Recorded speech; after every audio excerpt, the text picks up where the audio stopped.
Welcome to Monday Night Live, the weekly training that guides professionals to financial prosperity. Join our community and let's start building your wealth. One of those things I think you should definitely attend, especially if you want to get some listings, is called Funnel Fridays. It's every Friday at noon Central, which is 1 p.m. Eastern, of course. Um, Totally free. This is Braden Kinder who does this, and he's Jay Kinder's son. Of course, most of you know Jay Kinder from Kinder Reese Training, and also they're at the top of our organization and do exceedingly well. And whenever they need transactions, they go to Jay's son Braden because he has some really good Facebook marketing campaigns, and some of you have used them going back over about a year. And I only know one person who used them that didn't get a lot of leads out of it. Most people were getting 12, 18 bunches of leads out of that marketing. Well, he does more than just that one campaign. Funnel Fridays is every single Friday. They might change the schedule, what I'm hearing, but you can probably just Google it, Funnel Fridays, and find it. I think we provided the link back a few times, but any case, has anybody been on Funnel Fridays? Anybody in the group here? Okay, Wayne, if you don't mind, uh, have you gotten anything good out of it? You use anything from Funnel Fridays, like any of the campaigns? Yeah, Braden, he's really good, especially with the Facebook marketing. I've been entertaining with some of the new construction advertising he has in my area because the new construction here has better interest rates than the lenders are giving. So Wow. so the new construction vendors are definitely pushing the prices down on the interest rates. But he has all the replays too. I can share it in the chat box. I have the replay link too. Okay. Yeah, share that. It looks like Mike McGran just excuse me, shared a link too in the chat box. If you guys check the chat box, so it's 11 a.m. Central. I thought it was noon Central, so it's noon on Eastern, Yeah, noon it's Eastern. 12, Okay. 12 Eastern. Okay. Well, that's even better. Gary, if I might interject, speaking of the Honey Yep. Badger, if you go to the Honey Badger Nation to their Facebook group, Mhm. you can actually go in there and add all of their training stuff to your Google Calendar. So that Nice. it pops up in your Google Calendar every time they have training, a regular training. And Okay. I want to add to that, if you go onto their Facebook page and look underneath files, I did that today and grabbed a ton of really interesting stuff that we're going to, actually what we're doing, Gare, is we're building a KV Core thing that goes out to the agents on my team and in my downline that have some of these things because they're really good. And that way they just, it's easy to digest to get it every week. Okay. Well, that's awesome. And if you want to, you know what, Rob, I'm going to promote you because I'm going to have you share your screen. If you wouldn't mind, go to the, come on, computer. Let's see, Rob, sorry, your panelist, sorry, Rob Lane, make co-host. Okay, should be able to share your screen now. If you wouldn't mind, go to the Honey Badger Facebook page and show people that. And Gina, if you want to do the same thing, or do it, or just show Rob what you did. I want everybody to see this, and plus it'll be recorded, so you have the recording of this tomorrow. And you can try it once you get the recording tomorrow, or if you want to try it now, for those of you watching, start another browser session so you'll have it ready when Rob shows you this and Gina shows you this, and you'll know what to go ahead and you go ahead and do it. It'll probably take a matter of seconds. But I can't recommend enough you being part of that. The Funnel Fridays, there's stuff to do on Thursdays. There's stuff to do almost every day of the week. So, but this one thing here, if remember, marketing it's two basic functions. One is adding people to the results are adding people to your database through good marketing, right? Lead generating, attracting people to you, so that you can put them on your database. And part two is service them. So you have to continue to communicate with them through automated marketing campaigns that go directly to them. They're specific, they're targeted. The messages match the markets, and that's where you get your transactions from. Sometimes you get them immediately, the day you turn it on. Sometimes it takes a while. So, Rob, you able to share your screen? Yeah, but I got to find it first, Gary. Okay. Here, I'll go. Hey, I got Gary, one of the good things about Braden's Funnel Fridays is you can learn a lot by the functioning of the back office for Facebook on how to run the ads. So even if you haven't run ads before, it'll teach you step by step how to get your advertising set up. Okay. Cool. All right. So Facebook, Honey Badger Nation, powered by eXp Realty. Go over here to files, click on it. It has all these files in here. Even like this one right here, I sent this to Kay. I actually have it pulled up over here because she was looking for a way to differentiate herself between all the other cash offer people. And so, I mean, this is 2017, change the date and look up some of the stats that they're pulling. But it's a beautiful thing. 17%, we get 18% more money. A letter from Michael Reese, some cool stuff on key factors, the true cost of average equity loss. They just pulled it from NAR. So, I mean, it's beautiful, easy to recreate also. And it's just a really nice flyer. So that's just one of the things. There's a million other things in here. It's super interesting, but go through these files. ChatGPT cheat sheet, really cool stuff on ChatGPT. Like literally we pulled a ton of stuff off. Wealth charts in here, desperation letters to get deals, more desperation letters here, etc. So just some really good stuff in there. All right, Rob, is that enough time, honey? Yeah, I got it. So let me go here. Let me insert this like that. If you want to know what's happening first.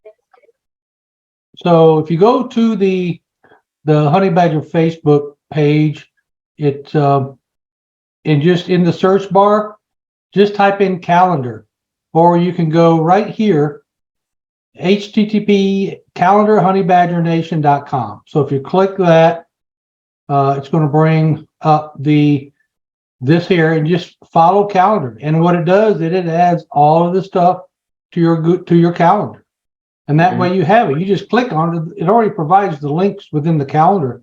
So, I mean, you know, you're calendarizing, you're putting this stuff in there. Are you going to make it all? Probably not. But there's only like one a day. You know, some days are maybe two. But for the most part, you know, it's easily attendable. So I highly suggest that everybody go here to the Honey Badger page, and it is the Honey Badger Nation. Just Google, just search Facebook. If you need access to it, just reach out to me or Gary, Gina, whatever, or Andre can get you linked up. Everybody should be a member of the Honey Badger Nation or One Big Fire. Yep. If you're not Facebook friends with one of not just us, but anybody that's already in Honey Badger, you'll want to get Facebook friends with somebody on the team, and then you get in that way. But that's how you get in, because it's really they're very diligent about making sure it's just honey badgers. Yep, and they follow the rules too. They follow their own rules. So if you're doing something you're not supposed to, they'll give you the boot, because they want to make sure that everything is legitimate and everybody's doing what everybody needs to be doing appropriately. Okay. Also, if you get on the Honey Badger feed, they send out referrals in the group. So if you're on the feed and you're in an area where they pop up, you can grab one. Okay. Also, Lisa put the link out there, honeybadgernation.com. Thanks, Lisa. Let's see. Braden's replays. Thanks, Dwayne, for putting that out there. It's the replay link for the replays. One of the campaigns I will definitely look for is the new construction one. And there's more to the eye. I mean, that's in and of itself should get you some leads. In most cases, that's what we found. and I don't know if Gina, it's that we can talk about it yet or not, but with Hoodle, you know, how that plays in, because here's the deal. The country is short about 4 million housing units. Some people say it's 3, some people say it's 7. Most statistics say it's around 4 million short. That's a lot of housing needs. So new construction, you would think, is going to continue to keep going. But can't we use the Braden Kinder's new construction marketing campaign? Yep. Wouldn't that be help supplement what we get from Hoodle, from Ron Williams?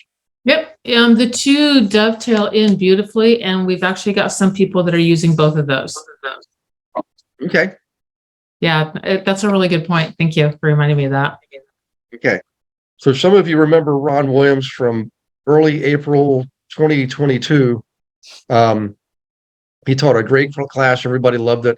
I think some of the agents signed on for his program. I can't remember what the deal was, but it was like $40, $39 a month or something. And you get a website. Yeah, which now it's like $99 for it, and the price keeps going up, and you're locked in. Whenever you sign up, that's it. You're locked in from that point forward. Even if we raise the price, which we have, then you're still locked in. Oh, you mean your grandfather? So if the price goes up, you're okay. That's good. Grandfathered, yeah. Yeah. And it for the newer folks, Hoodle, from what I remember, it's a way for you to attract people who want to build, consumers who want to build a new home, but at the same time allows you to know who the local builders are. This is for local builders. It's not for the big Hortons and those guys, right?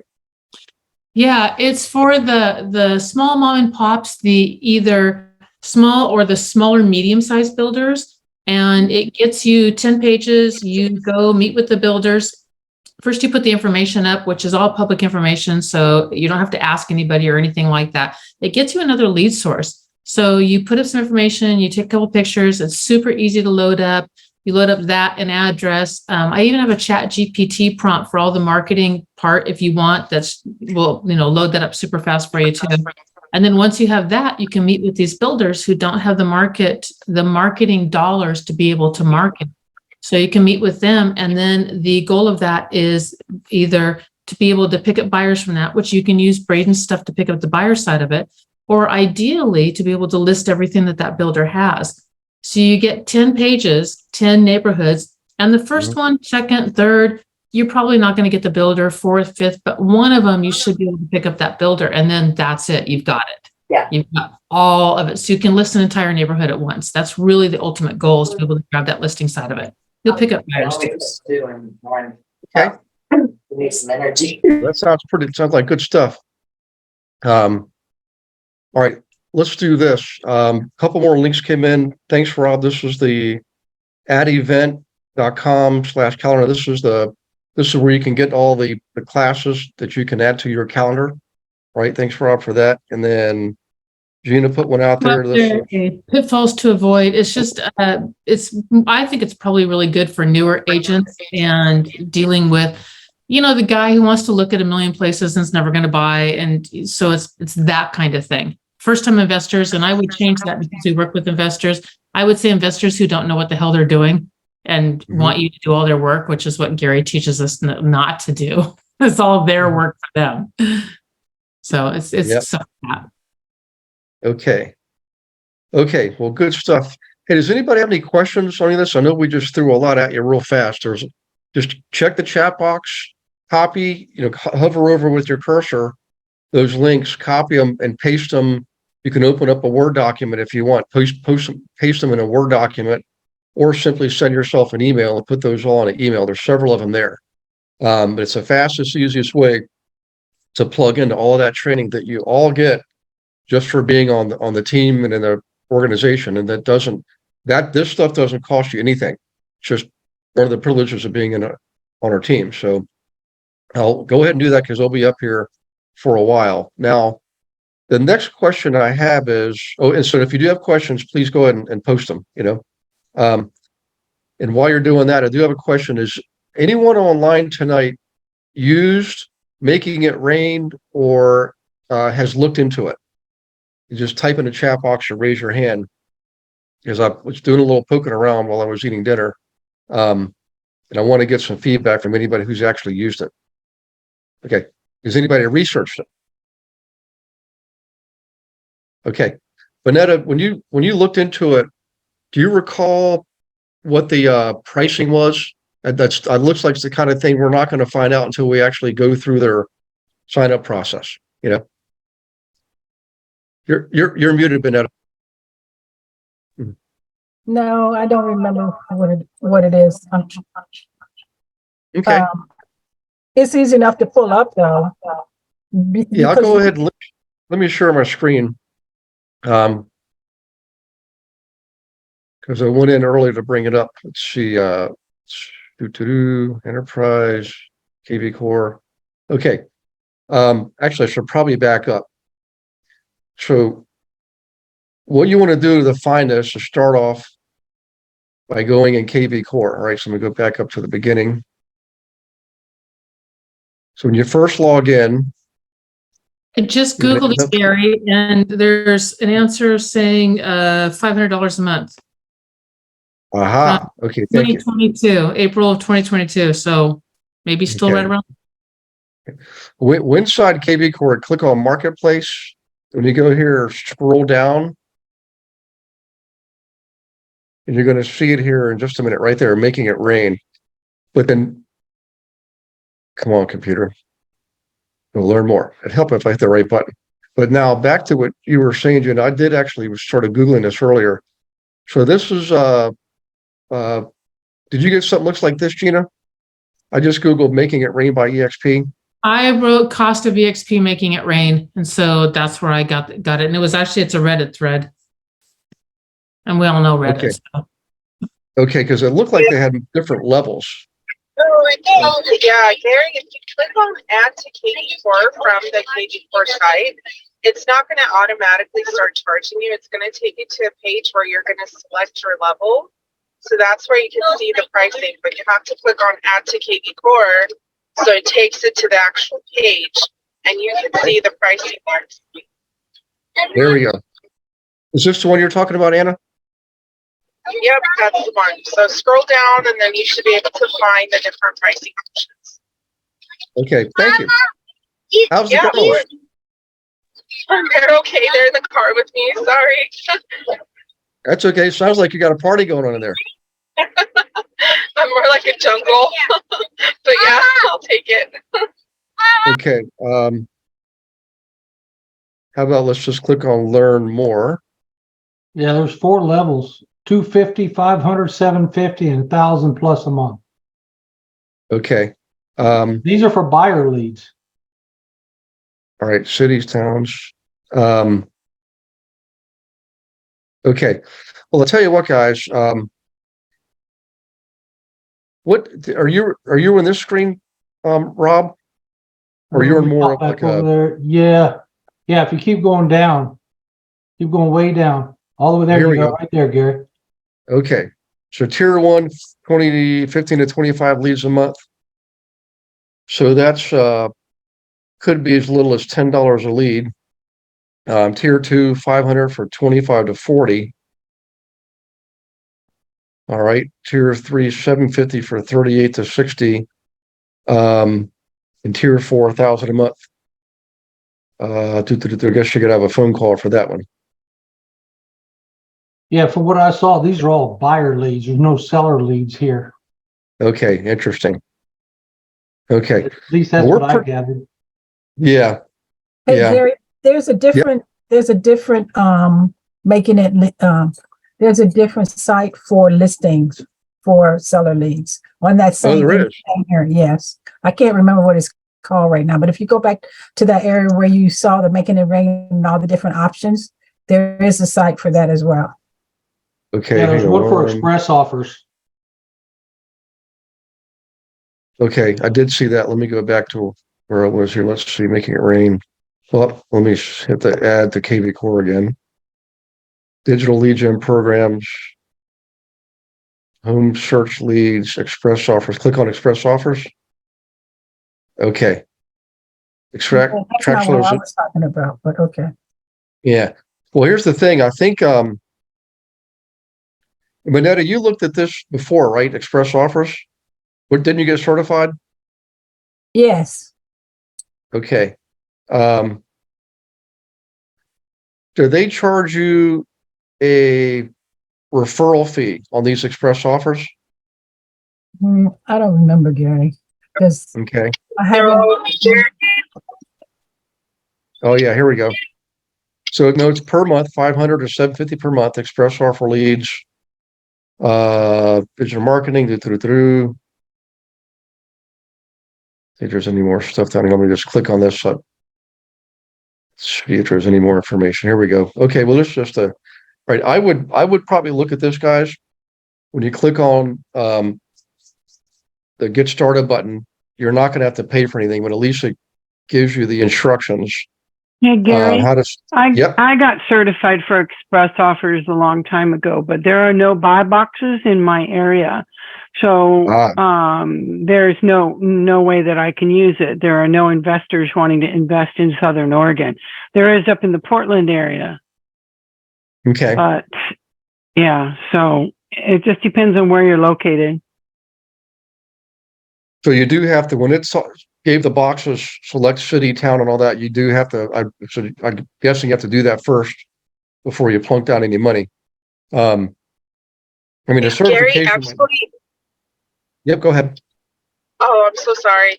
I was just gonna say the Express Offers platform doesn't charge you a referral fee. Once you get certified, if there's an offer box, so basically you just select the offers.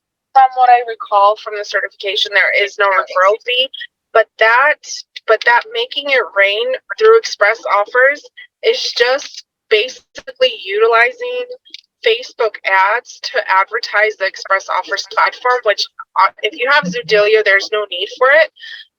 There is another on KV4 Marketplace. There is another advertising platform outside of Making It Rain for seller. I wouldn't necessarily advise them making it rain through Express Offers. I would advise just going to that other program altogether, because the Express Offers is just basically advertising that, hey, I can get you cash offers, which you can actually devise your own ads and run it on Facebook for a lot less than what Making It Rain would charge you for. Okay. The one that's specifically targeting sellers that are all across the board, not just Express Offers, is going to be another program through the marketplace. Yeah, that's what I was saying. It was outside of Making It Rain, but I don't remember what it is. If you went back to that main platform, you can look at the different options and I could tell you which one it is, or we could probably figure it out. Yes, Okay. It's there. Let me start at the top. Anna, do you remember what it's there called? It is, seller leads. Get seller leads right there. Oh, that one right there? Yep. And is this the same one you were thinking of too? I believe so, Gary. I'm so sorry. I'm driving, so I can't look at the rest of them. But there was a program making. Okay, you were kind of breaking up there, but that's okay. It looks like all right. I don't want to go into all the details on this, but I would suggest that you look at this, guys. Like, let me just scroll down one more time, just to, let's see here, native KV core integration, work sign up. Your ad is created for you. Your ad is published to Facebook. Leads land in your smart CRM. You follow up. Plan start at $500 a month. So I like the fact that it's integrated with KV core.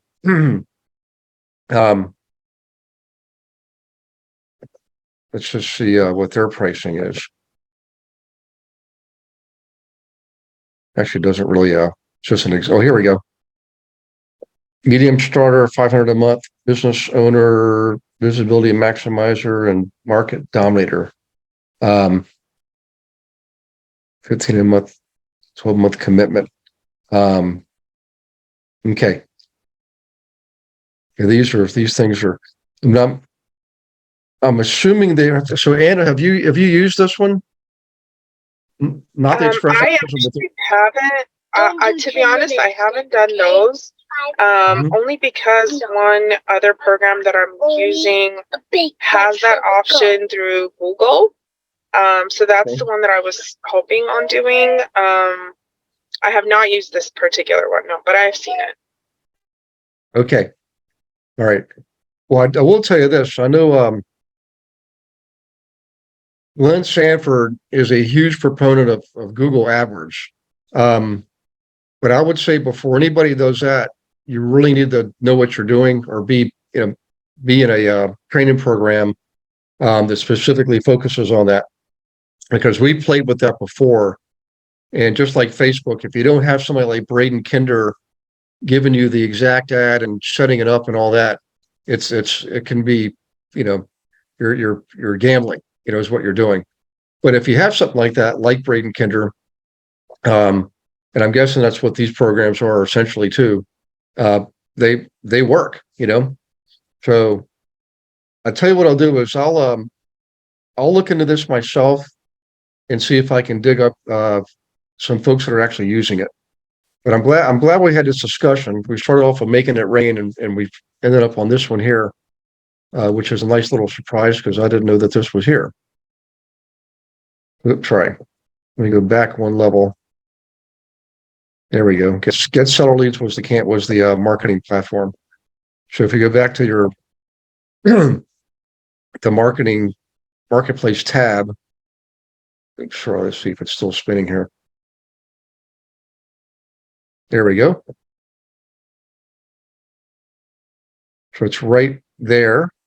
And the way I got there was click on Marketplace, right, from your main menu in KV Core. So in any case, let's check and see if we have any questions on this.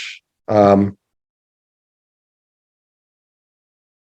Gary, while you're there, there's the Facebook buyer ads right there in the right-hand corner, upper right-hand corner. There's a lot of different sites here. Nosy Neighbor. These are all paid places, lead generators.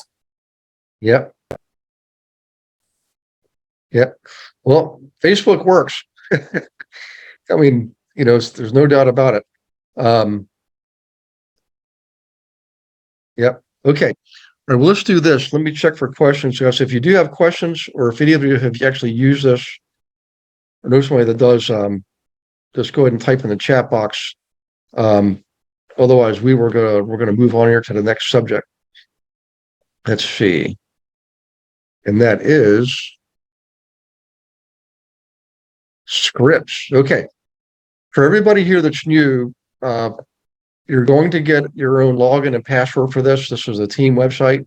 By the way, Valerie's on. I think, Valerie, you're officially on the team now. Let's see if let me see if Hannah's on. I know was going to try to get on tonight. Yes, She's not. Hi, Gary. Are you talking about me? Yeah. Hi, Valerie. How are you? I'm good. How are you? Pretty good. It's good to see you. Yeah. There's one more. Hannah doesn't look like Hannah's on yet. She's not completely through the gauntlet, but close enough. I wanted her to make sure she came to class tonight. She's in EXP. She's just going through all the orientation and getting all the logins and passwords. But in any case, if you click on GIA resources, okay, these are the team specific resources, and scroll down to where it says scripts. And if I would highly encourage you, especially if you haven't done this yet, is to click on the scripts and go into each of these, right? You've got buyer, let's just click on one, buyer scripts, click on these and download these onto your computer. And I would actually print them off, okay? I know it sounds old school, but here's why. When you're, generally speaking, you're going to be out more than you're in at certain days of the week, especially when you're busy. You're not going to have these. You're not going to have your computer with you at your disposal. You can find these by using your phone, or if you have a tablet and things like that. But wouldn't it be a whole lot easier if you had a binder, just to get a 3-ring binder, print these off, put them in your binder in order, like you want to get tabs, of course, so that you have it with you. You take it with you at all times. This is what I used to do. So I didn't have to worry about, can I get to it from my phone? I don't have my computer with me. And not only that, if I ever find myself with some spare time, I would pick that up and practice, you know? So I'm a big proponent of printing these things off and putting them in a binder, because the other thing you can do is make your own notes on them. You can get a yellow highlighter, highlight the key phrases and keywords, make little notes, critical things, write them in red ink, things like that. In fact, if you look at some of the books I've got in my library, they're chock full of notes, stickies, and all kinds of stuff, the things I want to make sure that I absolutely remember no matter what. And just the act of taking notes and printing those things off and putting stickies on them will actually increase your retention. Okay. It's just it's an old memory trick. We can read and we can watch all day long, but I promise you, your retention will be very low versus actually taking notes and writing, handwriting and printing and things like that will dramatically increase your retention. So in any case, let me buyer scripts. I'm going to leave this one alone tonight, because really what we want to focus on is listings. Who here thinks that we need listings more than we need buyers? We need more help getting listings more than we need help getting buyers right now. Just to raise your hand if you think that's a yes answer, or type in the chat box. Yep. It's been that way for a while, and things eventually will have a what's called equilibrium. We're just not there yet. So all kinds of scripts, FSBO scripts, that's how you get listings. There's actually scripts just for listings, all right? Objection handling scripts, you definitely want some of these. Well, let's go ahead and click on the listing scripts, okay? And I think, Gina, are these yours? I think it was you that provided a lot of this material, is that right? Yeah, all the investor scripts and everything are yours. The rest of them are mine. Yep. List with me. Many people intend to list with me before they call me when we meet. If you feel comfortable or you're prepared to list with me at that time. Now that's pretty bold, but I like it. And the fact is why statistically, why would this really work well? What do we know about listing appointments and who the seller usually chooses to list her house? What do we know statistically about that? To choose the first agent that shows up, or the third one, or the second one? The first one. If I'm the first one, you're not going to see a second or a third. Yep. It's not even a gray area, guys. I think the last I saw, like 85% of homes that are listed went with the very first agent that the owner talked to. 85%. You know, in fact, anybody here ever remember a listing appointment when the seller said, "I'm interviewing 3 people," or something like that, or "I'm interviewing other people"? I mean, like for me, I think I heard that maybe 3 or 4 times in all those years, and that was it. You know, it's usually they were excited to have somebody come and see them and describe the process to them and sit with them, you know. So in any case, startling statistics. So let's do this. If you have had a listing appointment since, let's see, July, June, since end of April, peak season, just raise your hand if you had a listing appointment since the end of April. Okay. So Bonetta, guess what you just volunteered yourself for? It's a talk to see how it went. Okay. Yeah. All right. What do you want? What I want to know, Bonetta, is did you have any objections? Do you remember from that meeting? Did they just go ahead and go with you, or did you have to actually go through a presentation? I mean, tell us about that appointment, if you don't mind, you know. So these 2, I've had a few of them, and the last 2 I had were with past clients. So one I have under contract now, I put it under contract last week. I sold it within 3 days. So the other one, he wants to go on contract at the end of the month. But again, he's a past client. I sold both of these clients their homes less than 3 years ago. One guy relocated to Florida recently for a new job, and the other one, he wants to sell it because his parents are moving back to the Philippines. And so he wants to sell it so he and his girl can buy a big house next year. So there really weren't any objections because they already knew me, liked me, and trusted me. So okay, that's how that went. Okay.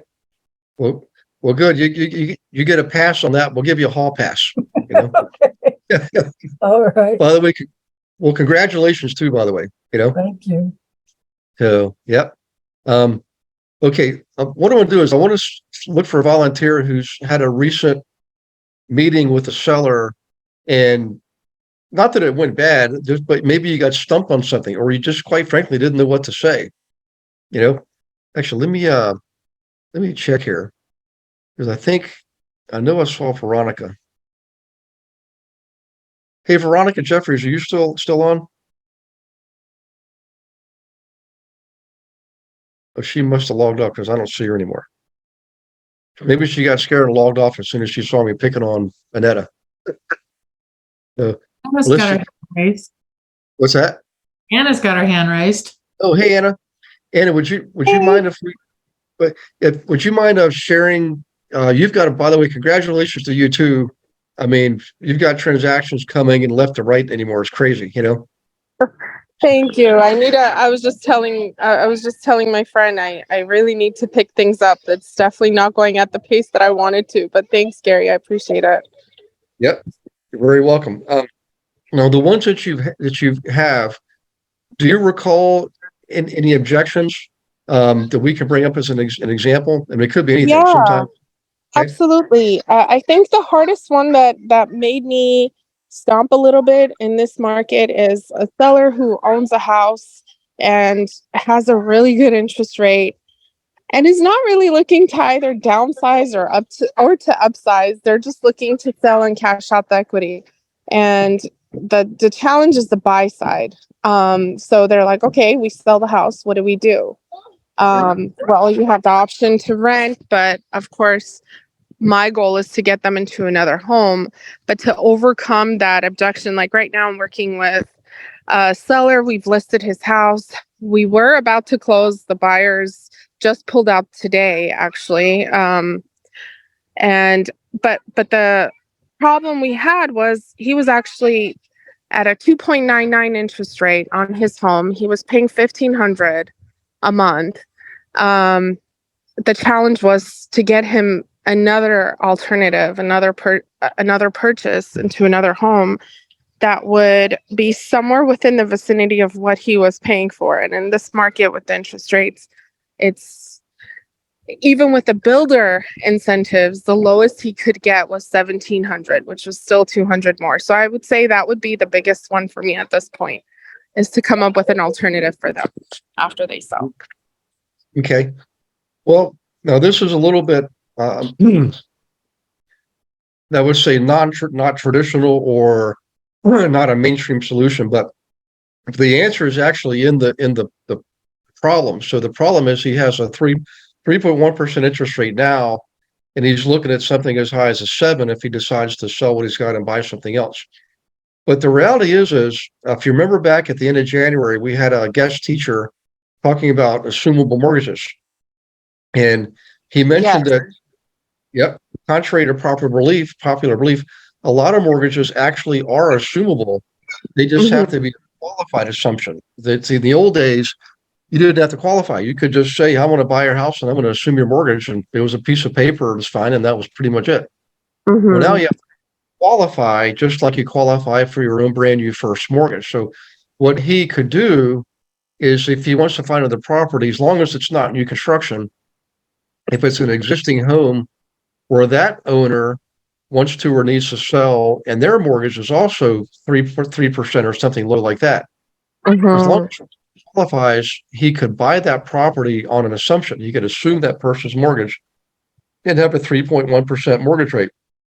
The only difference is instead of him putting down 20%, to avoid PMI, if that's what he wants to do, which is what I recommend, he may have to come up with more money because the equity in that property, if you look at the value minus the remaining balance of that loan to principal balance, might be greater than 20% if that's what he was hoping to put down. He might have to put down additional money to be able to assume that mortgage. Or what he could do is what's called a bridge loan for the difference. Let's say he has 20% of the total purchase price, and then let's say that's $500,000. and the mortgage he wants to assume is 300,000. That leaves 200,000. That's the gap. If he can come up with 20%, which is 100,000, that means he still needs to come up with another 100,000, and he can do what's called a bridge loan, or better yet, he could work at the deal with the bank to get a second mortgage at the same time for the other 100,000, right? Or he could use another bank, but some banks are willing to do this. They'll do the first mortgage, let him assume the first mortgage, and let him take out a second for the other 100,000. If he's putting down 20%, the bank will work with him on that, and he could have a shorter term on that other mortgage, maybe like a 5-year term, and then at the end of 5 years, he's got the equity that he put into it, 100,000. He's got this 100,000 plus the property is going to be worth more by then, probably another 100,000 more, and he's got a principal mortgage balance on the first mortgage that he assumed of now less than $300,000. So a lot of consumers will look at that and say, you know what, I'm willing to do that. I'll take out a second loan, a second mortgage for a short period of time to make up that difference, so I can get the benefit of the 3% mortgage over the next 20, 25 years far outweighs the little bit of extra interest he'll pay on that second mortgage. And does that make sense the way I described it? Oh yeah, for sure. I did cover the assumptions with him, and he is a VA eligible client, so he definitely would be able to get a VA loan assumed.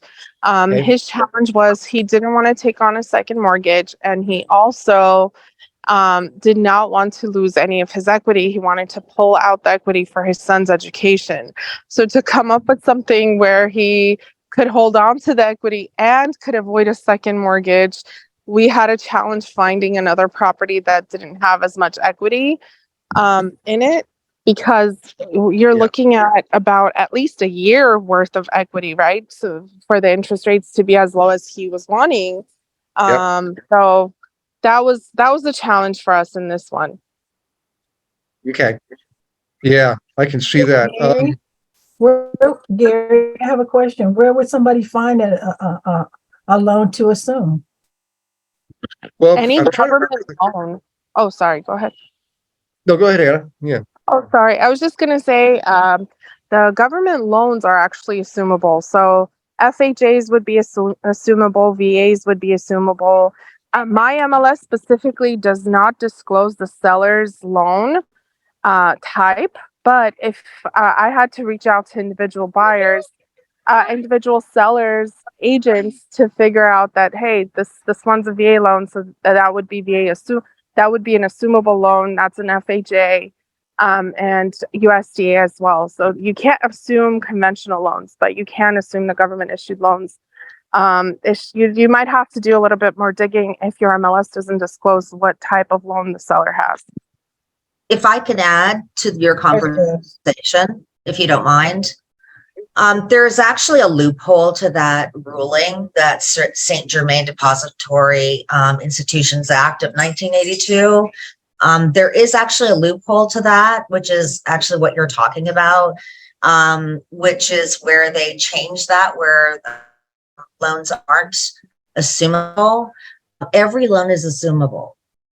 You just have to know the loophole. And the loophole is that if you have a trust that it's being moved into, you can assume any loan. Did you know that you can participate in class every Monday? We call it Monday Night Live, 7 p.m. Eastern, with me and dozens of other investor agents from around the country, in fact, the world. Every Monday, totally free. No selling, no recruiting, just straight up education on anything and everything in real estate. And we have a lot of good guests coming on once or twice a month, bringing in expertise on subjects like how to buy a house with crypto. Okay, how about them apples? What about AI? How's AI affecting our business? How about the metaverse, blockchain processing? We're already using it in title work. So come on to Monday Night Live. Be ready to take notes and ask questions, because it's live and engaging, and you get to participate by asking questions and meeting others. So we'll see you there. Go to realestatewithgarywilson.com, click on the resource tab, drop down, and you'll see Monday Night Live. And in there, you can see one of the most recent classes. But more importantly, you can register for class as many as you want going up to like the end of the year, I believe. So in any case, do that. We'll see you on Monday Night Live. Look forward to meeting you in person. Take care.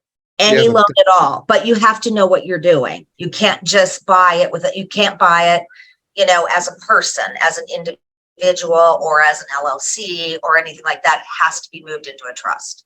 The purchaser has to, but they cannot do anything about it if it's moved into a trust. So there is a way around that, just so you know. Yeah.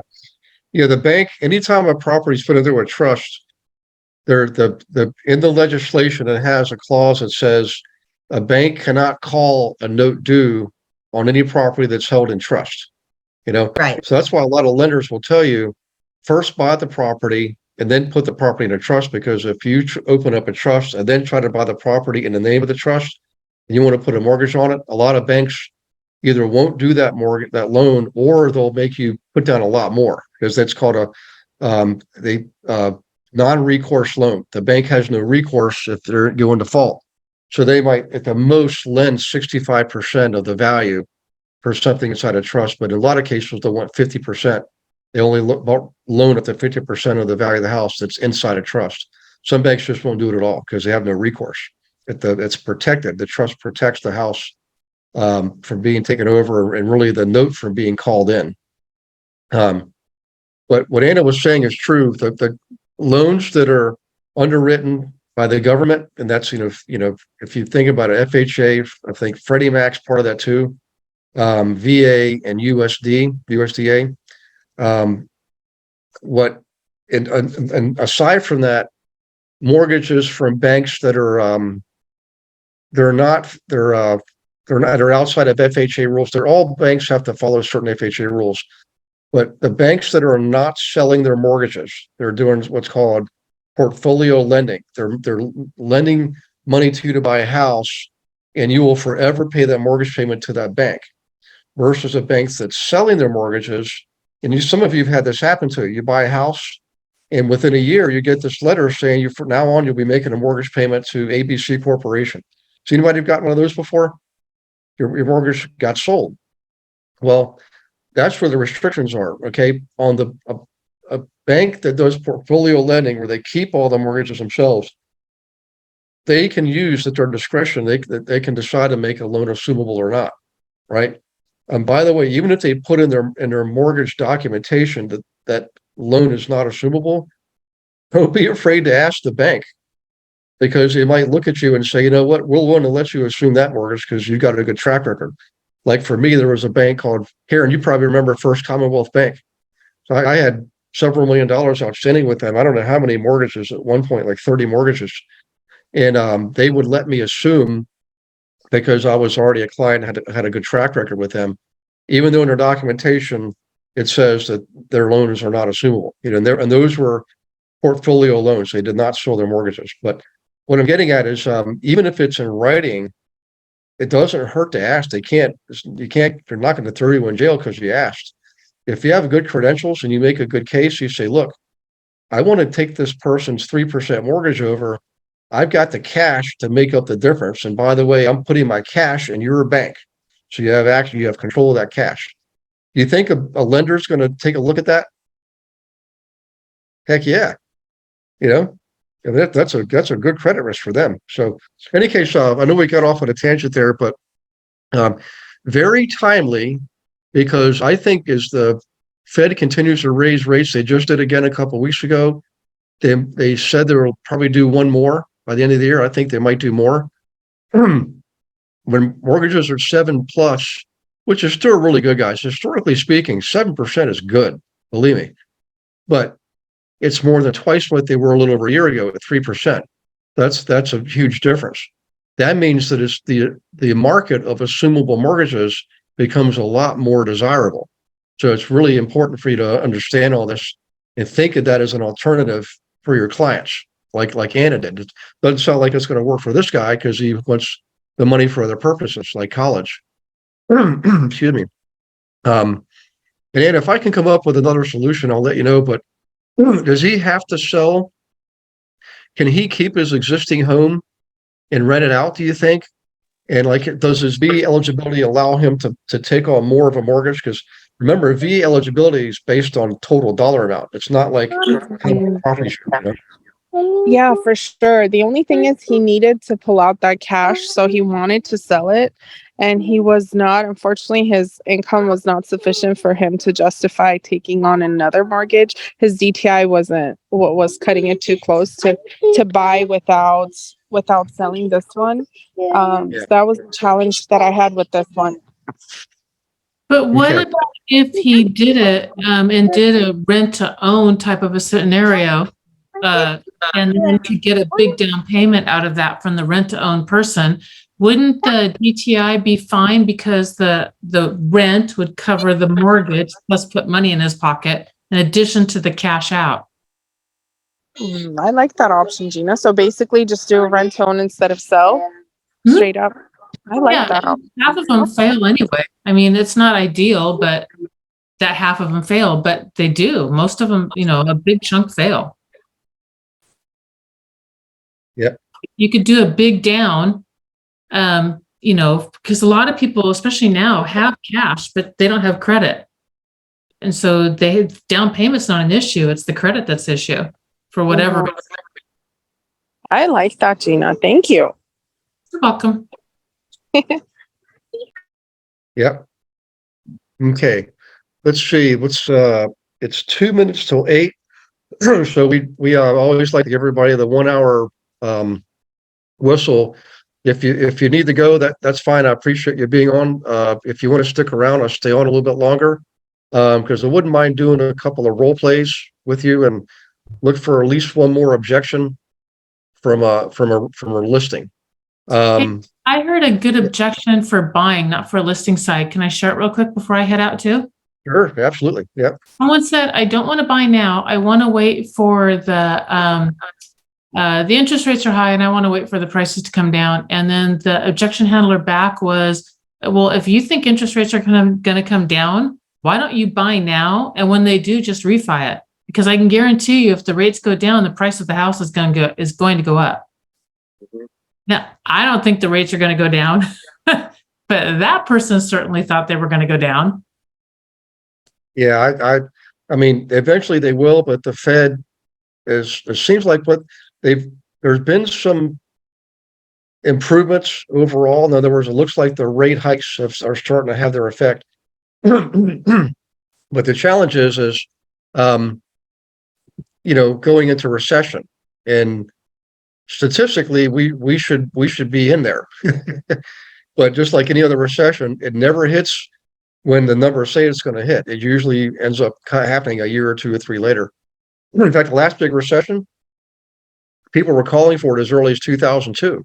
In fact, at the time, I don't think he's still alive. The guy that was a lead editor for Barron's magazine, he said he saw it coming he was telling people in like 1999. He said, "I think we're gonna have a recession. There's too many bad loans being made." And he knew it, and that was 7 years earlier. But for the most part, most people were surprised by that. They were not ready for that. Of course, there was other factors involved, but in any case, the point I'm trying to make is the other thing you can say with these folks is, well, we don't know what's going to happen in the future because we really don't, but we do know what's happening right now. And what we know is there's a shortage of housing. So whatever housing is out there, whatever rates are doing, as long as there's a shortage of housing, chances are prices will, at a minimum, stay where they are, if not continue to go up, right? I mean, it's supply and demand. So the other thing is we have certainty right now. Like Gina said, buy now. Later on, prices will likely keep going up over time. They always do. At the same time, eventually rates will go down, and you could refinance it and have a lot of equity and a lower payment. So in any case, that's a good one. And one of the ones that I've heard the last couple of years, the biggest one is for getting sellers to sell is, where am I going to go? Who's heard that one? Where am I going to go? So, in other words, I'm going to have to sell something that I paid $200,000 for in 2005. Now it's worth $600,000, and if I get the same house, it's going to cost me $600,000. So am I really ahead of the game? So what can we say to that person? Has anybody got any experience with that and handling that objection? Where am I going to go, and what about the cost? Can I go back to Gina's Yes. for a second? Because there's a couple things. I mean, a lot of the things that I've read with chief economists, I mean, they've actually kind of reversed their feeling about us going into a recession, from what I've been reading. And so that's one thing. The other thing is where was this person? Like what housing market was that in? I don't remember. It was one of my clients. If I think for a little while, I'll maybe be able to come up with it, but I don't remember. Yeah, because I think the housing market that they're in also would give us a clue as to how you can answer that. In other words, like I'm in Pittsburgh, right? And Pittsburgh, for example, we don't have a correction. We've really never had a correction in our market here. So it's a very stable market. It generally has a certain appreciation. We basically have the rise. We don't have the up and down like a lot of other markets. And so, I mean, really, it's not like a California market or some of the things they're seeing in Canada and Toronto, or, even Toronto. I mean, God, that's going crazy. But, some of these other markets across the US where they've had like the ups and downs. There's a lot of markets in the US that have been very stable that don't have that. So I think that depending upon the market that we're in, I think, you can certainly come back to them and say, how many times have you seen the price of houses come down? I mean, really, I think that's very I just think it's very unusual to expect that the price of a house would be coming down depending upon the market that they're in. Anyway. Yeah. That's just my thought. But you're right there. There's more like where Dwayne is. It's still, very competitive, multiple offers, prices keep going up. But there's other parts of the country where things have definitely slowed, not recession level numbers, but they've definitely slowed. And the thing that's interesting to me is coming from a banking background, there's a lot of uncertainty right now. People are just not really quite clear where things, I mean people in the know where things are going. What's going on with the August 22nd, 3rd, and 4th BRICS thing? Oh, I don't know. Is there a new article just came out about that, or? No, they're having a big, huge meeting. BRICS is in South Africa. Putin won't be there because he's like a criminal for war crimes, so he can't. But they're meeting to talk about the US dollar being the standard. Yeah. Or no longer being, they don't want it to be the standard. Yeah. Exactly. Yeah. Yeah. Well, I do have to tell you guys on this subject, it's better to be the country whose currency is the reserve currency of the world than not. And there's one big reason why. What the reserve currency is used for is to for international transactions between other countries, between Belgium and Argentina. If there's trade going on between them, they do it in terms of US dollars, right? And what those countries do is they actually buy the US dollar. They hold US dollar currency in their banks, in their reserves. So what happens is that's extra cost for them, buying and selling currency, just like you buy and sell stocks. Remember, currency is a commodity. The paper itself, the dollar, it has no value. It's what it represents that's the value. So when everybody has to continue to buy and sell the US dollar, and we don't, that means we benefit from a higher standard of living without having to pay for it. Other countries that, for all intents and purposes, have equivalent standard of living have to pay more for that, because they have to buy and sell the US dollar, right? They don't want to do that. These other countries want to be in control. China wants to be in control. I mean, Russia wants to be in control. And what they're saying is they're smart. They're using propaganda to saying, well, we want equilibrium in the world. And I'm not against equilibrium by any stretch of the imagination, but at the same time, we're all here, for the most part, no matter where you come from, you're right here. I came from Germany, right? So it's better for us to have the US dollar as a world's reserve currency. Now I'm going to throw a little twist in here. If you keep up with cryptocurrency, specifically Bitcoin, okay, people are finally starting to realize it's not going anywhere, and it does have value. It has utility. That was a big thing when Warren Buffett said back in 2011 or something like that. He said he doesn't get the cryptocurrency. There's no utility. He just didn't understand it fully. He didn't see that the blockchain processing is the utility. And now mainstream ministries are going to blockchain processing. Multiple industries, not just real estate's one of them. The title business is going to blockchain. Banks are starting to use it. I mean, this is kind of a big deal. So that's your utility. What I'm getting at here is because Bitcoin exists on in a sphere or plane above banks and countries, right? It's in its own dimension. Okay. It's not tied to any one country. It's not tied to any one bank. All right. I'm going to go out on a limb here, and I hope I don't shoot myself in the foot. Who thinks there's a really good probability increasing that something like Bitcoin will be the world's reserve currency? It kind of already is, with the fact that we use credit like it. I mean, we use very much like it. Yep. Yeah. Well, there's more to that. People are using it as a valid currency to buy commodities. People are using it to buy houses, and cars, and trade. I mean, you're using it to buy pizza, for crying out loud. Yeah. Plus, it's not regulated like other currency. That's the deal. The one thing that scares me about regulated currency, if the government does build something and regulate it, is they could easily say, we need more money in the supply chain, so we're going to loosen up and incentivize people to spend, or we don't, so we're going to do it the other direction and de-incentivize you by, they could incentivize you to spend by saying that your amount of money is only good for 90 days and then it chips away at the amount or something like that. I mean, that's the thing that's a little sketchy on the government having this type of a currency. Does that make sense?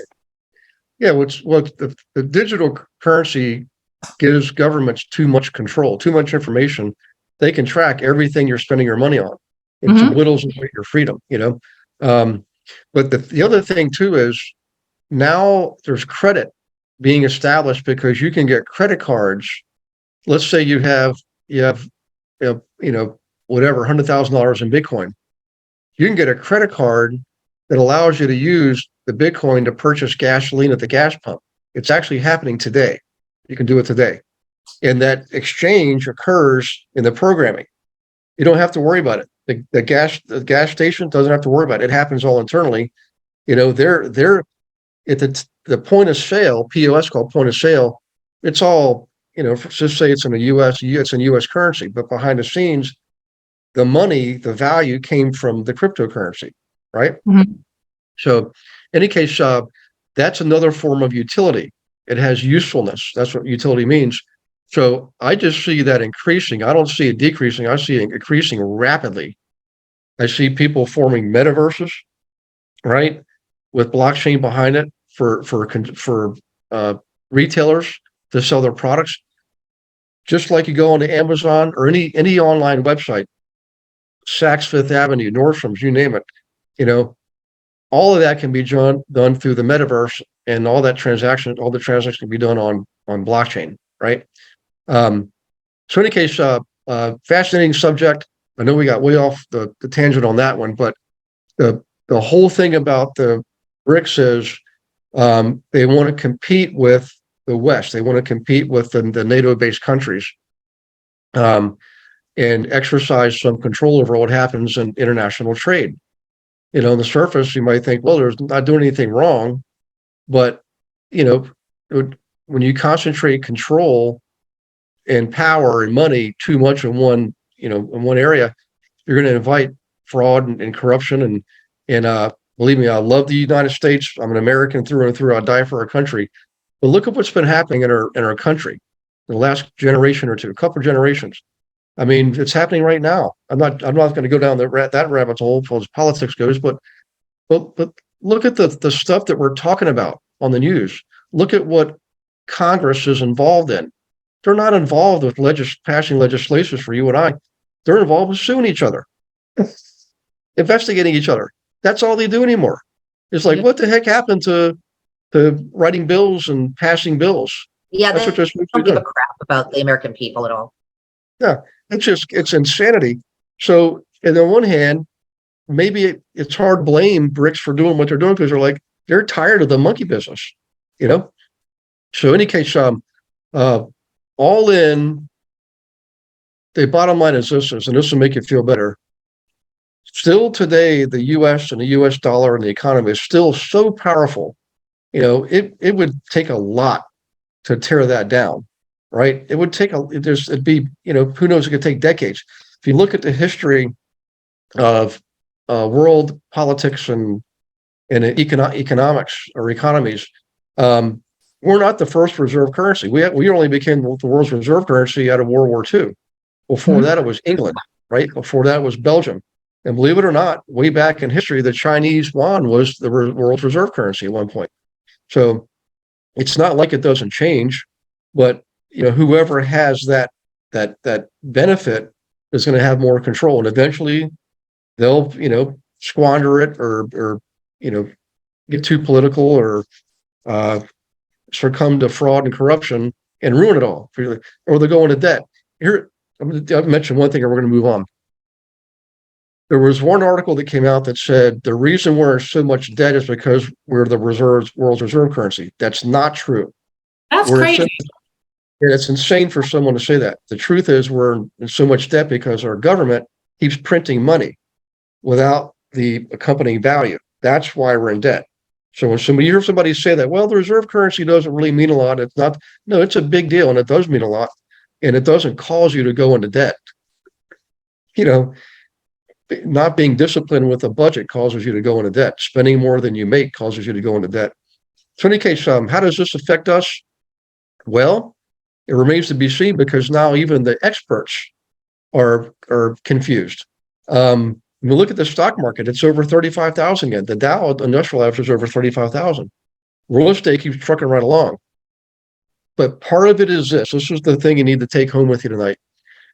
As long as we keep pumping out money, printing money without any direct correlation to value, you can keep an economy going.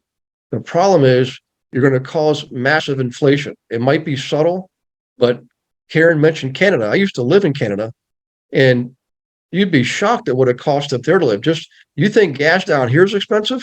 You should buy gas up in Canada. You think buying a house here is expensive? You should buy a house in Canada. It's way more expensive, guys.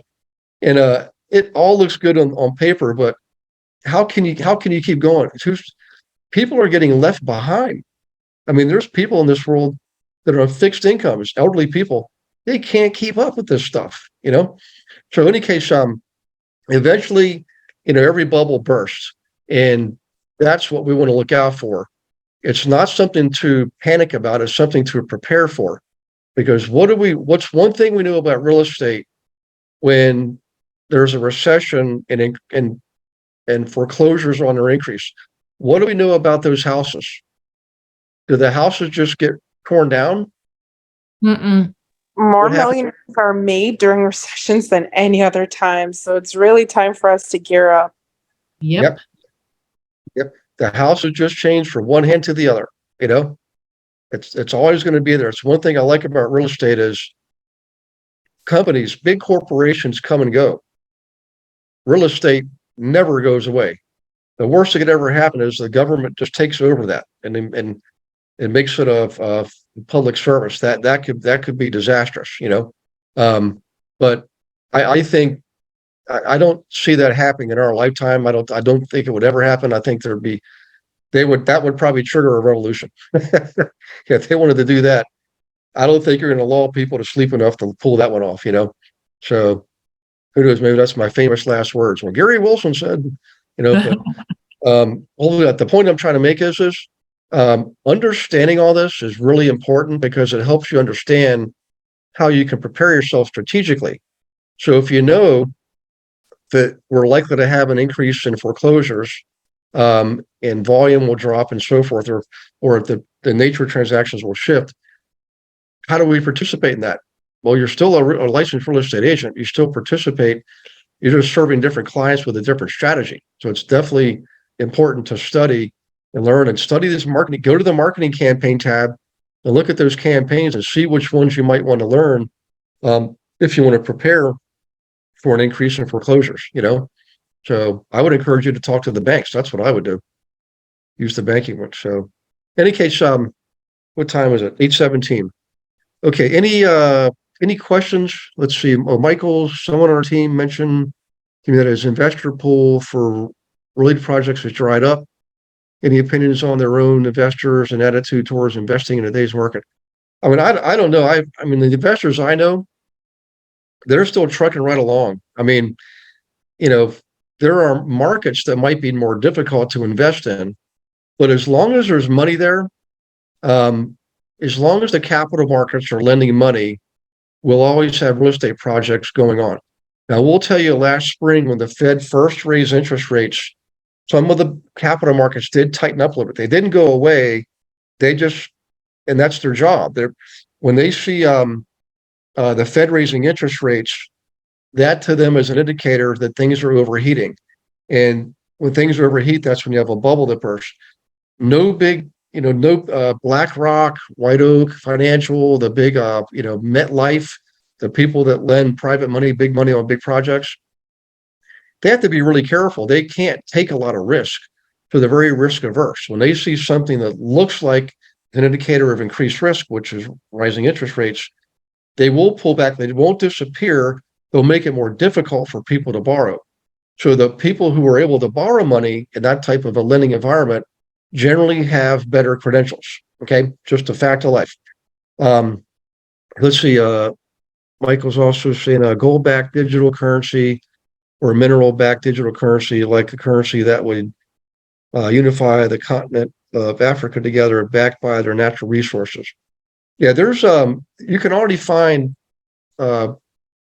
digital currencies and cryptocurrencies now that are tied to real estate or tied to gold or tied to gold and silver. There's several of them out there.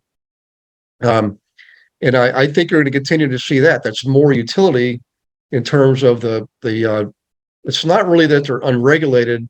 They're not as regulated as conventional currency, but they're decentralized. And that's the key. Regulation will continue to increase on the cryptocurrencies. As long as they stay decentralized, it takes the control out of the hands of the governments and the banks and keeps them in our hands.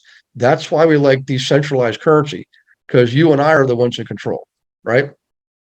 So in any case, I can pretty much assure you, you're going to see more activity in real estate that involves the cryptocurrencies. It's just getting started, I mean, who was that though? I think it was Bonetta. It was you had somebody from California that asked that they could buy something with crypto. I think there's Bonetta. Yeah. Yes. Was that you? Yes, that was me. And you told me to ask him to send his ID with a picture and send it to me. And if he didn't, he would disappear. Well, guess what he did? Right. He disappeared. Mm-hmm. He was. Oh, he did. He was fake. Yeah, he disappeared. Okay. Yeah. Oh, he was fake. He was fake. I asked him to send that after you and I had that conversation. But he definitely asked about cryptocurrency and that kind of thing. And, he had money time because he was trying to save on taxes. You and I talked about he was trying to save on real estate taxes by doing that. Right. Well, there's ways to do it correctly and legally, and it can be done. But the thing I was trying to, when Ed was telling me about this, guys, it just my radar went up, and it sounded like, well, that could be a potential case of fraud. Just check his identity before you spend any time on it. So it's a good thing you did that. But in any case, I guys, I can't tell you how fast it's going to change or when exactly it's going to really start to change a lot. It's a mathematical certainty that it is. So my thought is, well, why worry about it? We don't know when. So why don't we just prepare for it? Right. That's what this is all about. So back to the scripts. We didn't really go over a lot of scripts tonight, but please remember where the scripts are, guys. Let me go back here real quick.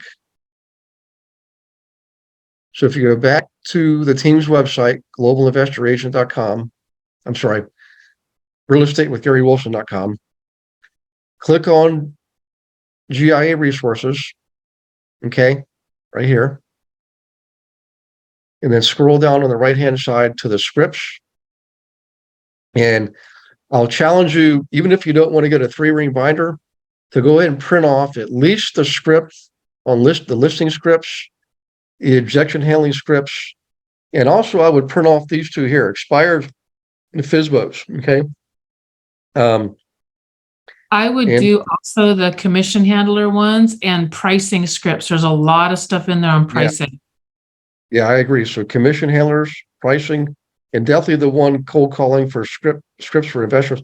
It's not really cold calling, it's just phone scripts for investors, essentially getting listings from the investors, okay?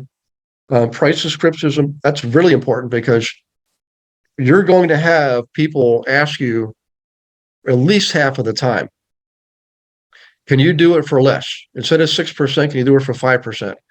The banks will definitely ask you that. But more importantly, let's say you get something listed as 6% and you give the buyer's agent 3%. You get down to the wire, getting ready to close, and something comes up in the walkthrough or the inspection, and the seller says, I don't have that kind of money. And the buyer says, well, I'm not paying for it. And it's only like $1,000. And you got a $10,000 commission coming in. Just know that between the buyer and the seller, one of them is going to ask you, hey, you're making the big bucks.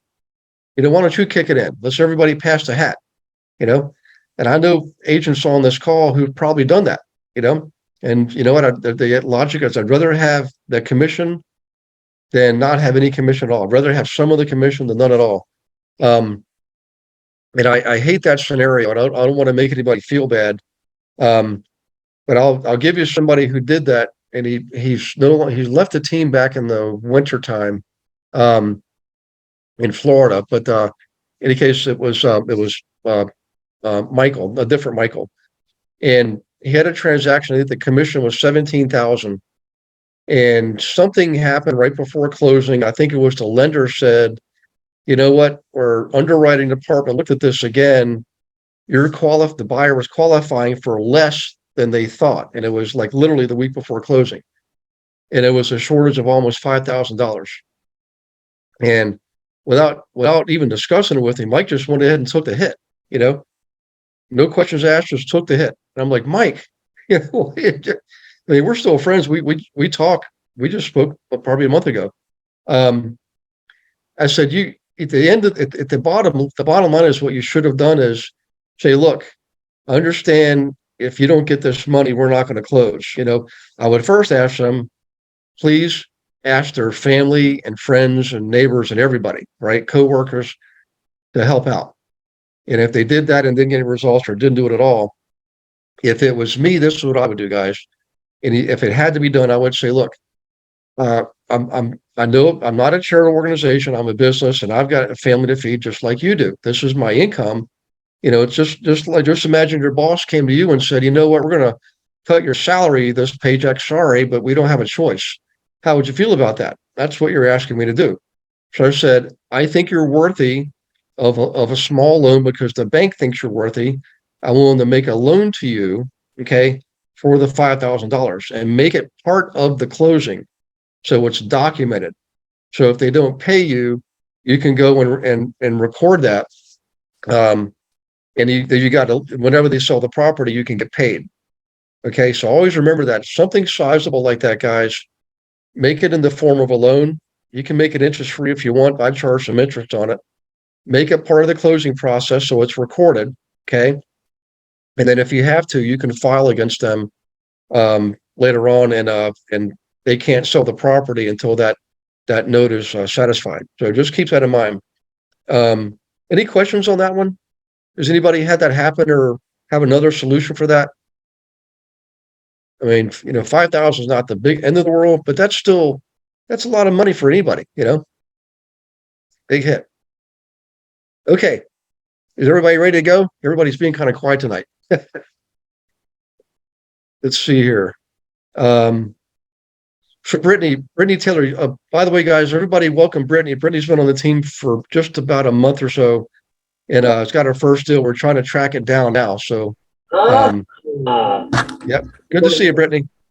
You as well. And you'll get the recording. Hey, Gary. Hi, Yes. Gary. Can I have a few words with you? Yeah. Hey, hang on just 1 second. I just want to tell Brittany one thing. Sure. Brittany, you'll get an email tomorrow from Beverly with the recording. Just listen to the first few minutes, the part that you missed, okay? Okay, thank you. You're welcome. Okay, Valerie, go ahead. I think that questions are more specifically, so maybe I can wait for, other people, maybe they want to talk something. I mean. Yeah. Is it something like just about you or a transaction or? It's about transaction, but it's about my situation. Okay. I mean, you're welcome to share in public if you don't mind. I mean, you might get some input from one of the folks on the call here too, you know? Okay. Just I feel it's maybe not that proper, but all right. So let me put it more general. So first one, does our company has any fixed percentage for the buyer's agent? I mean the commission. The commission percentage, really because recently I checked some houses, and usually the commission for the buyer's agent is like 2.4%. So I don't know if our company has our policy. No. Yeah, legally we're not allowed to do that. Everything's negotiable. But what I would recommend to you is a general in a balanced market, you would share the commission equally with the buyer's agent. Let's say you're the listing agent and you get it listed at 6%, and another agent brings in a buyer, you would give them 3%. Now, where that could be different is, let's say it's a seller's market. You could keep 4% of the commission and only give the buyer's agent 2%. Okay, you can do that, and they'll be okay with it because that happens. It's more common. So the what you share could kind of shift with the market. So let's say it's a real strong buyer's market and it's one heck of a bad seller's market. Then you might offer the buyer's agent 4% and you only keep 2%, right? So your percentage, remember, you're sharing the commission with the other agent who brings the buyer, and reward them for that. So in a market where it's a buyer's market and it's harder to sell a house, you might want to incentivize the buyer's agents more by offering more. Sometimes you can offer a bonus. I mean, that should come from the seller, by the way, not you. I've seen bonuses being offered, so you don't have to share the commission as much. But really study the market. Always get to be really good at understanding where your market is, which direction it's going, and that'll help you figure out how much you want to share. All right, because I've been looking for some houses for the prospects. So I checked some houses. I found the commission percentage 2.4 is the most common share, and most of them is like non-negotiable. So I don't know if so I mean, so if it's kind of like this, I don't have to negotiate about the percentage of the commission with the other agent, right? And just accept it. Well, once you post it on the MLS, let's say you put a listing on the MLS, you have to disclose who's getting what percentage. Once it's out there, you should not change it. Now, the other try to ask for more, they can negotiate, and I've seen that. Just because it's in there doesn't mean you can, because remember, according to real estate law, and this is true in every state, that commission is negotiable. Yeah, I know. Yes. I mean, I work for the buyer side, not the seller side. Yeah. So, but I didn't see the percentage of the whole commission. I just see the share for the buyer agent. But it's okay. I think as a beginner, no, I don't have to negotiate about that percent. It's just fine. Yeah. Well, that could be your board. Yeah, your board might they might say you only have to show what you're sharing to the cooperating broker. Some boards require you to share that you have to disclose everything, on the commission. I don't know. I didn't see anything about the whole percentage of the commission in that MLS. So, I mean, not just the one house, like all the houses I searched. I didn't find. Yeah, there's no line for the gross commission. There's a line for the selling agent, the listing agent commission, and a line for the buyer agent commission. You add those two together and you'll get the gross commission. But the gross commission is not really, there's no line for that. It's just you have to add the listing side and the buyer side, and then you'll get the whole commission, I didn't notice that. It doesn't sound like buyer's agent and also like sub-seller agent. No, seller sub-agent. Yeah, they call it selling agent on the MLS. I hated that. They should just call it buyer's agent. No. We have the buyer agent. Also, the other situation is the seller's sub-agent. So it means I work for the seller as his or her sub-agent. So so I got to know. So I mean, now negotiate about on this. So the second question is, let me see. I don't know. So a prospect asked me give him some advice because I looked for, based on his requirements, I looked for about 9 houses. So some like new construction, maybe 2 or 3 new constructions, and several is like 10 years old, and also there's one built in 1987 but renovated, so like looks very new. And I sent him all the pictures, talking about he's in New York. So then he asked for my advice, like, okay, can you give me some professional advice about what is good for choosing, so how to choose these houses. So I really don't know how. I'm not that professional about this yet.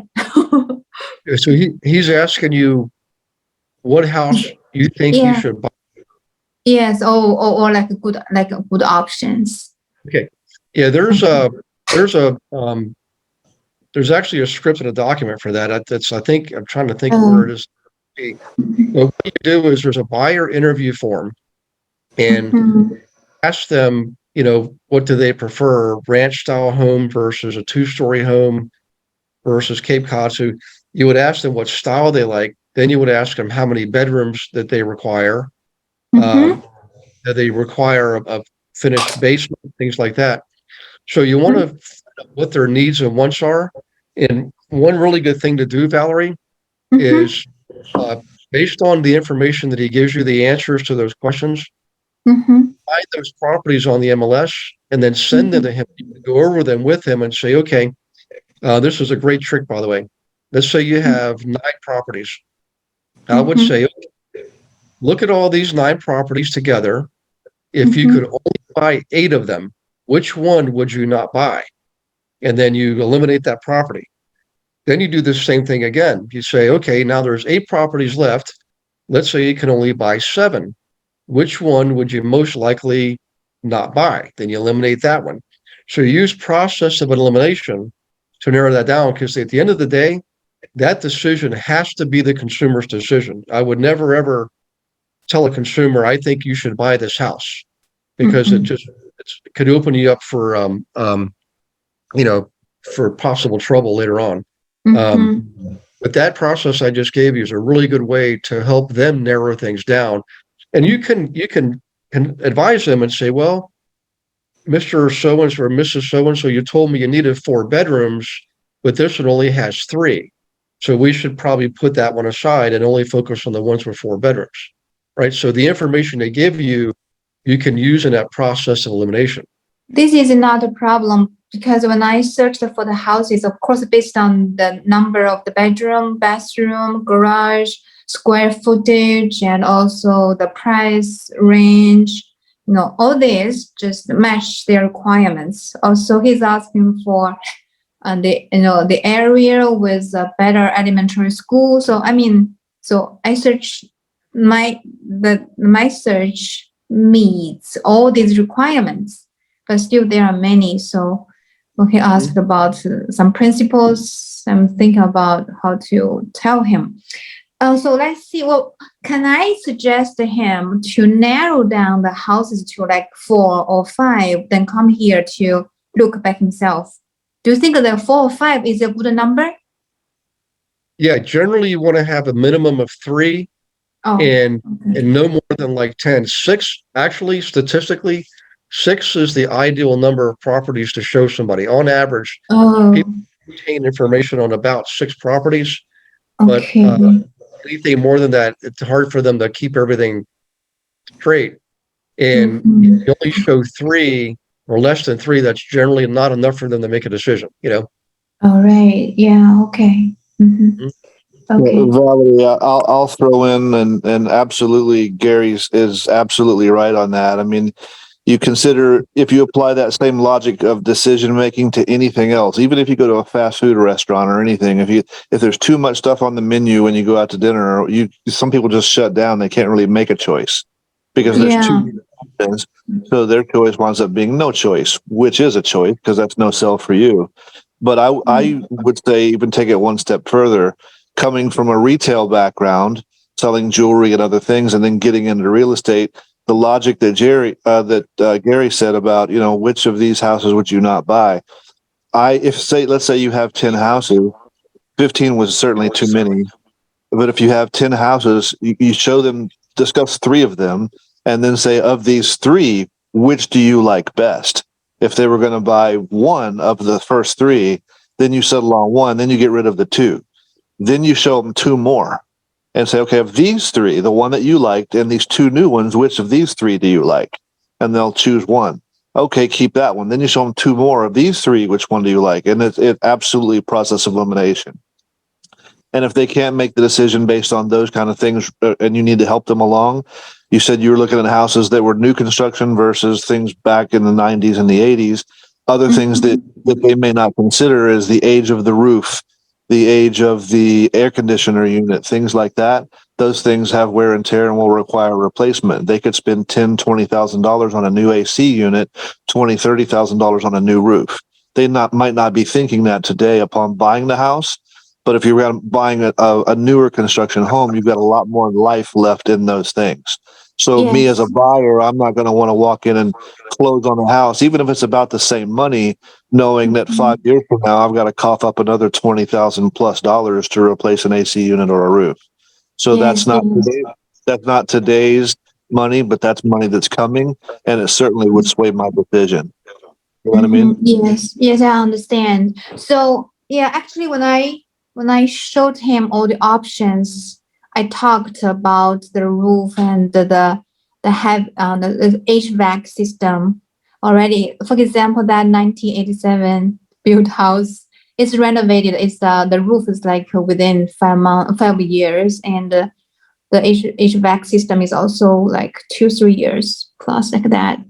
So you could narrow it down very quickly with which of these 3 do you like, and then they'll tell you, and you ask them why. And maybe they really like the kitchen island, maybe they really like the sunken living room, maybe they really liked whatever it was.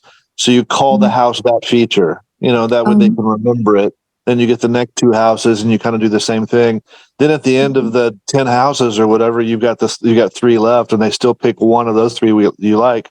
Now you have the house they want to buy. And you just assume the sale and be like, okay, we can do this, boom. And then you just basically act like you're going to go ahead and write it up. Yeah, that makes sense. So like for example, the new constructions, from the pictures I can see like that house, specific house is finished. Okay, it's done. But like the surroundings, there may be some like other new houses are under construction. And also neighborhood is not finished yet. Do you think, in this situation, is it okay for me to introduce the house to him? Introduce the older home to him, you mean? No, new construction.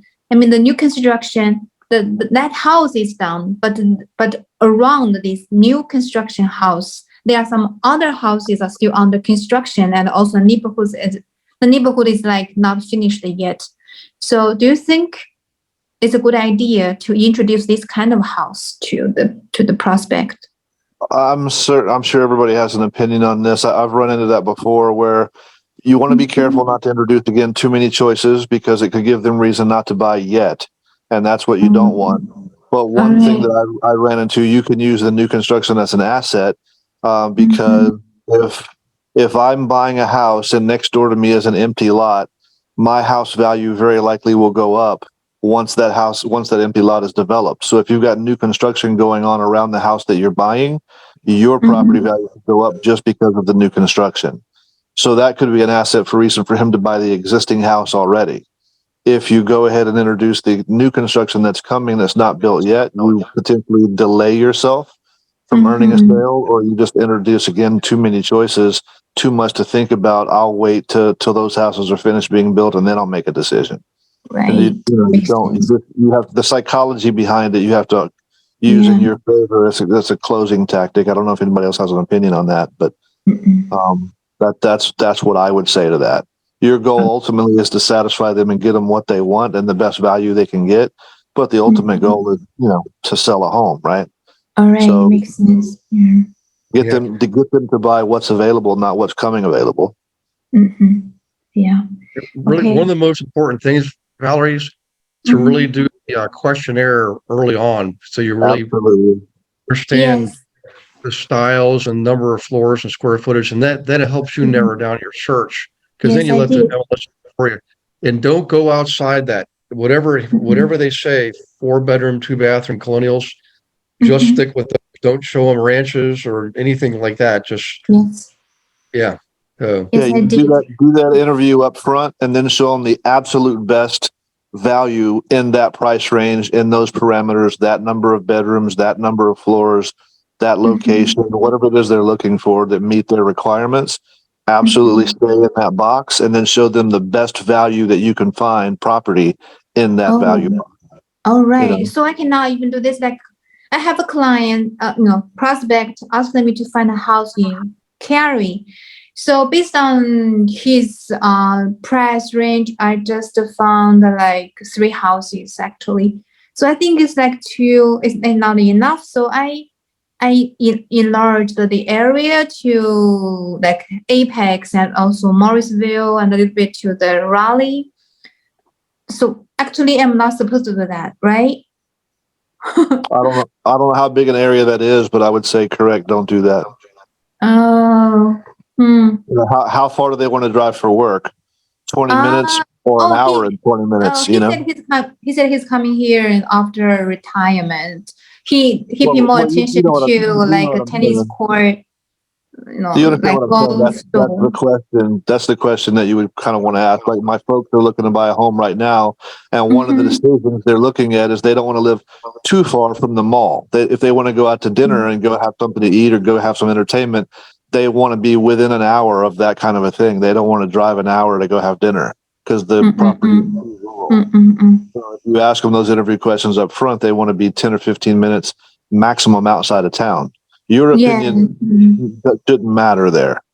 You show them that. Yes. Yeah, makes sense. Too many choices is always going to be a bad thing. Right. I know. It makes sense. Actually, I think the more we talk, the more I love this place, North Carolina. I think that the whole design of the communities are very reasonable. For each community, it's very, very close. You have a shopping mall, like hospitals. The design is like very, very reasonable. Yeah, very considerate. Familiarize yourself with that, and then if I'm the buyer and you're asking me those questions, and some of my answers fit into that community, you can say, "Hey, I tell you what, Rob, you know what? I this community over here, Badada community, I love it because they actually have this. So they have pool homes, they have new construction, they have these things that I'm looking for, and it's 10 minutes from downtown, or it's 15 minutes from the airport, or whatever it is that I'm looking for, and you're already familiar with that." Use those words, and you're sort of pushing the value of what you like about that community to fit what I'm looking for. You know, instead of introducing another 15 or 20 houses just because they're also on the market, just because they're also available, focus on my answers and my needs and show me those 10 homes, those 6, 7 homes, you know. Right. Okay. So there's another prospect asking me for the house. I just found one. He asked the house, give me some requirements. I just found one. So it's okay. I said, I just found one house, it's your requirement. So is it okay, right? Well, like Gary said, you kind of want to show somebody 3.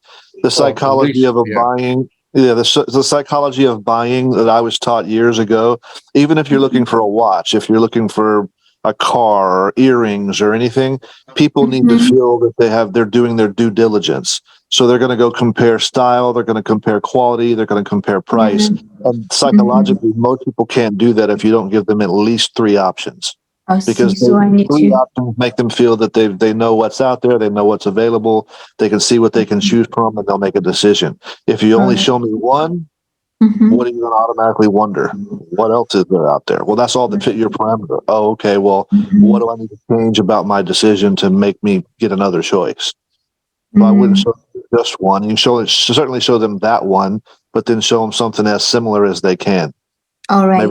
Maybe they're willing to give up an attic. Maybe they're willing to give up, the fenced whatever. Maybe they're willing to give up the big garage or the basement or something. Okay. Okay, that sounds good. Thank you for watching this episode of Monday Night Live. Be sure to subscribe to our channel and go to realestatewithgarywilson.com to join our community and start building wealth today.